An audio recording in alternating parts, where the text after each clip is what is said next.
Hi everyone, good evening. তো এখন বাজে অলরেডি 6:30।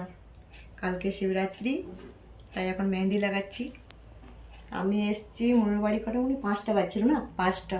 আর এখন মাত্র বাজে 6:30, মানে 1.5 ঘন্টা। 1.5 ঘন্টার মধ্যে আমার ফ্যামিলির একে একে সবাই চলে এসছে দেখতে, মানে আমি কোথায় গেছি। তো যাই হোক, সেটা অন্য ব্যাপার।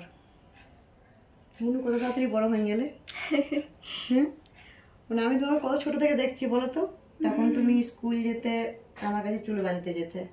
জেনারেশন চেঞ্জ হয়েছে না, তাই স্কুলে দুপাট্টাটাও সেট করতে পারতে না, আমার কাছে ফট করে পিন নিয়ে চলে যেতে যে একটু সেট করে দাও। আর এখন মানে ভাবা যায় তুমি কত বড় হয়ে গেলে, আর তুমি আমাকে এগুলো করছো। তুমি কি ভাবছো আমি তোমার কাছে বদলা নিচ্ছি? এগুলো আমি করেছি সেটা তুমি রিটার্ন নিচ্ছি? না না, সেরকম কোনো ব্যাপার না। আসলে মনে খুব সুন্দর মেহেন্দি লাগাই। ওকে আমি বলেছিলাম, তো বলেছিল শিবরাত্রিতে লাগিয়ে দেবো। তো সেই জন্য কালকে শিবরাত্রি, আজকে তো যেহেতু বার ছিল, একটা নখ কাটার ব্যাপার ছিল, সেটা সকাল থেকে অনেকটাই বিজি ছিলাম। তো বিকেলবেলা একটু ফ্রি হলাম, তো বললাম যাই একটু লাগিয়ে আসি। কালকে অবশ্য সারাদিন অনেকটাই বিজি থাকবো, আর বাড়িতে পুজো হবে, পুজোর কাজ নিয়ে ব্যস্ত থাকবো। হুম কালকে যাবে মনে হয়? হ্যাঁ, আসবো। সন্ধ্যাবেলা। হুম তো যাই হোক, তোমরা সবাই ভালো থাকো। হ্যাঁ। বাই।